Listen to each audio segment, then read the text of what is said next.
Ei pessoal, tudo bem com vocês? Boa tarde. Eu estou aqui passando para corrigir com vocês os exercícios da página 7 e 8, mas aí eu acho que vale a pena a gente explicar um pouco melhor os enunciados e apresentar para vocês a ideia das respostas. Então vejamos. Depreende-se que a linguagem é vista como meio de interação social entre os indivíduos de uma comunidade. Partindo desse pressuposto, explique a relação entre os interlocutores envolvidos em um diálogo. Vamos entender o enunciado? A primeira parte do enunciado, até o primeiro ponto, o que é depreender? Conclui-se, está sendo só feita uma afirmativa. Conclui-se que a linguagem ela é vista como meio de interação social. E é verdade. Se não houver a linguagem, como é que a gente se comunica, não é verdade? Por exemplo, os homens primitivos, como que eles faziam para comunicar, se eles ainda não sabiam falar? Eles tinham a prática do desenho, da pintura rupestre, das pinturas rupestres nas pedras, nas cavernas, não é isso? Eles também apresentavam alguns grunhidos, eles emitiam alguns grunhidos e tinham a expressão facial também de medo, de tristeza, de alegria, de entusiasmo, de raiva. E então era mais uma linguagem voltada para os gestos, para a fisionomia e para a imagem. Mas era assim que eles se interagiam. E aí, partindo desse pressuposto, quer dizer, partindo dessa ideia, ele pede aqui para explicar a relação entre os interlocutores envolvidos em um diálogo. Quer dizer, como que há essa relação entre os interlocutores num diálogo? A relação, ela existe a partir do momento que há uma sintonia, que há um entendimento entre aquele que fala e aquele que recebe. Por exemplo, agora eu estou aqui falando para vocês. Se a minha fala não for inteligível para vocês, se for uma fala desorganizada, um vocabulário muito difícil, se vocês não estiverem entendendo, compreendendo com clareza o que eu estou dizendo, não vai haver uma interlocução. Para haver interlocução, quem fala e passa a mensagem tem que ser compreendido pelo seu interlocutor. Se a gente estivesse na sala de aula e eu estivesse fazendo isso aqui agora, eu poderia fazer uma pergunta, por exemplo, vocês estão entendendo? E aí vocês poderiam me responder sim. Há alguma pergunta a esse respeito? Alguém poderia dizer sim, eu queria perguntar sobre o que é locutor e interlocutor. Aí eu poderia me tornar naquele momento a interlocutora, porque eu iria ouvi-lo ou ouvi-los. Então, eu coloquei a resposta que vocês vão ver lá no Facebook. Mas, de qualquer maneira, eu estou aqui explicando para vocês, né, para que haja realmente um entendimento entre esses dois interlocutores. Ambos têm que estar atentos, então a gente precisa de prestar atenção, não pode voar. Às vezes a gente está falando com o outro e o outro está mexendo no celular, ele não escuta tudo, depois ele entende de uma outra forma equivocada. Ele parte de uma premissa daquilo que ele entendeu, mas às vezes não foi aquilo que o outro quis dizer. Então, ouvir o outro é prestar atenção com todas as forças. Depois vem a atividade 2, que tem um poema do Fernando Pessoa, que é um poeta português, lusitano, já falecido, da época do modernismo português, muito famoso, o Fernando Pessoa, não só pelos poemas que ele fez com o Fernando Pessoa, mas pelos que ele criou como heterônimos, que ele criou novos poetas para escreverem como se fossem outras pessoas, mas era ele que escrevia. Numa outra oportunidade eu vou explicar isso melhor porque leva mais tempo. Mas enfim, ele diz assim: mar português, ó mar salgado, quanto do teu sal são lágrimas de Portugal. Por te cruzarmos, quantas mães choraram, quantos filhos em vão rezaram. Por te cruzarmos, quantas mães choraram, quantos filhos em vão rezaram. quantas noivas ficaram por casar, para que fosses nosso, ó mar. Valeu a pena? Tudo vale a pena se a alma não é pequena. Quem quer passar além do bojador, tem que passar além da dor. Deus ao mar o perigo e o abismo deu, mas nele é que espelhou o céu. Então, este texto, para que a gente possa entender, olha que interessante, o próprio título já fala mar português, é o mar de Portugal. E quando ele fala o mar salgado, é um vocativo, ele está falando com o mar, o eu lírico. O escritor, o poeta é Fernando Pessoa. Ele cria um eu lírico que está, né, representado ali por nós. Nós quem? Os brasileiros? Não, nós não passamos pelas grandes navegações. No caso aqui, as grandes navegações da época, que foram as conquistas de terras, como os portugueses que vieram aqui e descobriram, entre aspas, o Brasil, porque o Brasil já estava descoberto, né? Já existia pelos índios, não pelos portugueses, pelos europeus, no caso, os espanhóis e tantos outros. Então, quando ele fala o mar salgado, ele está dizendo, eu estou falando com o mar, ó mar salgado, quando dos teus salvos são lágrimas de Portugal. Então, ele estabelece uma analogia. Ele quer dizer o seguinte, tá vendo? O seu sal aqui, ó, são as lágrimas do povo português. Mas que lágrimas são essas? Por te cruzarmos, quantas mães choraram, quer dizer, por saírem de Portugal, por servirem a nação, as grandes navegações, muitos jovens, muitas mulheres que iam casar, muitos homens que iriam casar, ou que eram enamorados, ou filhos, eles saíam de Portugal em busca dessas grandes navegações, em busca de novas terras, de novas conquistas para Portugal. Então, quantas mulheres, quantas mães não ficaram ali chorando, né? E muitos morriam, porque tempestades ao mar, muitos naufrágios, doenças. Então, por que eu estou dizendo isso? Eu só consigo fazer uma leitura mais aprofundada porque eu estudei história. Se eu não tivesse estudado um pouco de história, eu não entenderia o que é o contexto desse poema. Então ele fala, quantos filhos em vão rezaram? Por que em vão? Porque morreram, porque não conseguiram retornar, então foi em vão.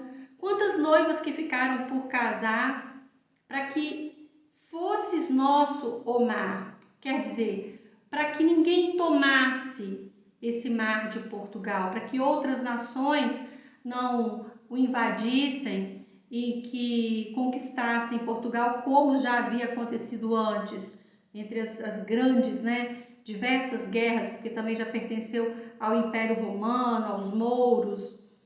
Então, ele fala, quem quer passar além do bojador, tem que passar além da dor. Quer dizer, quantos enfrentamentos, quantas saudades, quantos sofrimentos, além da dor, né? Passar além do bojador. Deus deu ao mar, não, Deus ao mar o perigo e o abismo deu. Essa frase, esse verso está na ordem direta. Se a gente for colocar na ordem direta para a gente entender melhor, ficaria assim, Deus deu o perigo e o abismo ao mar. Então, o abismo e o perigo está lá no mar. E o povo português ali, no caso os homens, né, na época das grandes navegações. Mas nele é que espelhou o céu.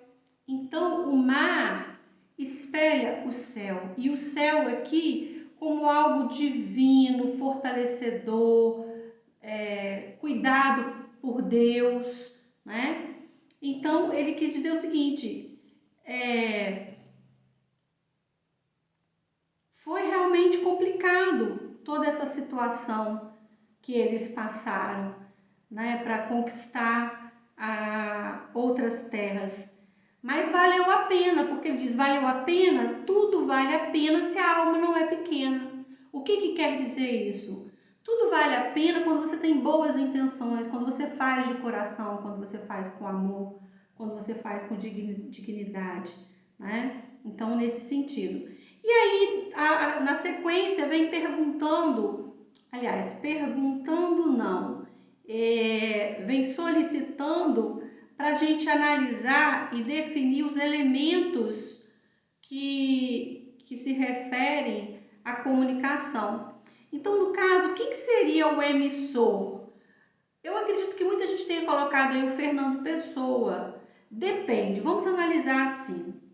Se a gente for observar o texto pelo texto, quem emite, quem é que está emitindo, quem é que é o eu lírico ali, está mostrando que somos nós, não nós os brasileiros, nós os portugueses, né? Porque vai ser indicado pelos verbos e os pronomes demarcados em primeira pessoa, como o eu lírico. O eu lírico aqui não é uma pessoa só. Quando ele fala assim, por te cruzarmos, cruzarmos quem? Nós. Quem cruzarmos? Não nós os brasileiros, o povo lá de Portugal que foi para as grandes navegações. Então, eles são os emissores no poema. E quem é que recebe? No caso, o mar, porque ele fala, ó mar salgado, ele está falando com o mar. E qual que é a mensagem? É exatamente a mensagem que o poema quer passar, né? De mostrar que tudo vale a pena quando a alma não é pequena, passando o sofrimento, descrevendo o sofrimento das pessoas que ficavam, né, os enfrentamentos que eles tinham que passar, mas que também eles tinham que fazer isso porque eles tinham uma boa intenção e o céu estava sendo, no caso representado pelo céu, né, Deus apoiando e fortalecendo todos eles que estavam no mar. Então a mensagem é o que o poema quer transmitir. O código usado é a língua portuguesa, por isso que nós entendemos. Se fosse uma língua, por exemplo, aqui, alemã, eu não conheço alemão, então não saberia compreender o que está escrito aqui.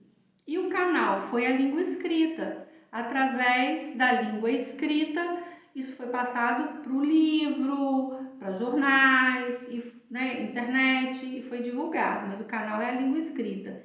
E o contexto? Que contexto é esse? Qual a situação que ele aborda? Ele aborda as conquistas de Portugal relacionadas às grandes navegações. Agora, se a gente pensar na perspectiva de quem escreveu foi o Fernando Pessoa. E quem é que é o receptor? Nós, os leitores.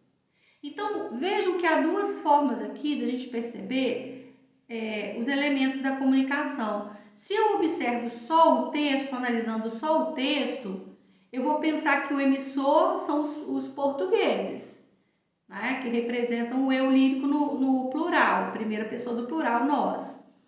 E o receptor, no caso, quem recebe é o mar salgado, porque ele fala, ó mar salgado, quanto do teu sal são lágrimas de Portugal. Agora, se eu pensar também que quem escreveu foi o Fernando Pessoa como autor e que eu sou a pessoa que está lendo, então eu sou a leitora, sou a receptora. Pode ser visto assim também. A questão 3.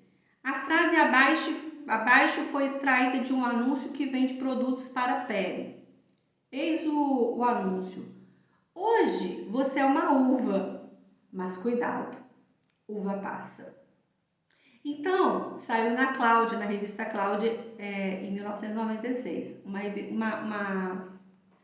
propaganda muito criativa, porque eles estão fazendo o quê? Um anúncio de produto para pele, de cosmético no caso. Então está assim, comente a superposição de funções gramaticais que recai sobre a palavra passa. Então vamos pensar. A palavra passa, uva passa, tem dois pontos aí, duas funções gramaticais. Há uma ambiguidade. Por quê? Porque quando ele fala, hoje você é uma uva, mas cuidado, uva passa, ele está dizendo que a uva passa, do verbo passar. Uva passa, então você vai ficar passada, vai ficar vencida. E ao mesmo tempo, quando eu falo o substantivo uva passa, é um nome, é um substantivo composto, uva passa. Que uva é essa? É uma uva que é enrugadinha, desidratada. Então, passa é uma característica dessa uva. Se é uma característica, funciona como um adjetivo do substantivo uva. Então, as duas classes gramaticais que pertencem à palavra passa, verbo ou adjetivo. Depois fala assim: explique os efeitos persuasivos provocados por essa superposição, ou seja, o que provoca que efeito provoca essa duplicidade de sentido da palavra passa? O que isso traz para nós? Mas em termos de persuasão, o que é persuasão? Convencimento. Os anúncios publicitários, eles intencionam persuadir. Se assim o é, eles querem, é claro, vender o seu produto. Então, qual que é o efeito persuasivo aqui, minha gente? Como que nós vamos entender?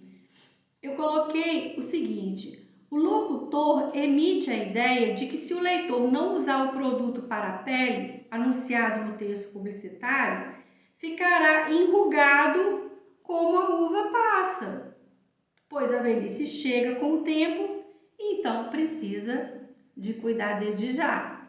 É nesse sentido aí. Ele quer te convencer. Hoje você é uma uva, mas uva passa. Você vai ficar uma uva passa e essa uva vai passar também. Então, desde já, compre esse produto para você ficar com a pele esticadinha e não virar uma uva passa. Depois, discorra sobre a função da linguagem que predomina na frase. A função que predomina, embora tenha aqui a função poética, porque essa duplicidade de sentido é um efeito da linguagem, da função poética, que é criativa, mas o que predomina aqui não é isso. Isso é só um subterfúgio, é só um recurso para gerar o ponto mais importante aqui, que é centrar na mensagem para que nós fiquemos atentos ao sentido da mensagem. A função predominante é a função conativa ou apelativa, que está centrada aqui na mensagem, porque quer persuadir nós, os interlocutores, a comprarmos esses produtos anunciados, e aí ele usa dessa ambiguidade que é positiva aqui, para gerar criatividade, chamar a atenção do leitor. É isso, minha gente, a correção está aqui, eu vou enviar para vocês já. Só que eu quero também dizer que o próximo exercício no PET, na página 9, vocês vão se deparar ainda com exercícios de funções da linguagem. Então tem um texto, aliás, tem dois textos. O primeiro é o poder do e-mail, falando, né, o poder desse e-mail. E depois vem uma tirinha, que é muito interessante também, que a gente tem que analisar. Então prestem bem atenção, porque agora vocês vão fazer uma análise textual, estabelecendo uma comparação entre os dois textos e vão marcar X. Depois, vocês vão se deparar com mais um exercício de função da linguagem para mostrar, para vocês falarem o que predomina. O que predomina, o que fica mais em evidência, mas aí agora no anúncio publicitário. Depois, fechamos. Só isso mesmo, para a gente fechar aqui esses exercícios. Então estejam atentos, porque, por exemplo, numa charge ou no anúncio publicitário, enfim, nos textos mistos, ou seja, aqueles textos que têm parte escrita e parte de imagem, a gente tem que estar muito atento ao que está escrito e a imagem, observar muito bem essa imagem, para a gente estabelecer uma associação e entender o texto no completo. Então, leiam os enunciados com atenção. Quando vocês se depararem com uma dificuldade em um vocábulo, vão ao dicionário, não tenham preguiça, porque isso é muito simples no nosso dia a dia agora. Você pode colocar lá no Google, no dicionário Só Português Online. Não vá no dicionário informal, porque o informal é aquele sem formalidades, que é aquele do dia a dia. Vai num dicionário sério, certo? Procura, faça adaptação, é assim que a gente aprende, não tem outro modo. Então, minha gente, é isso. Eu quero deixar aqui meu abraço e até a próxima, tá bom? Um beijo também. Fiquem com Deus. Tchau.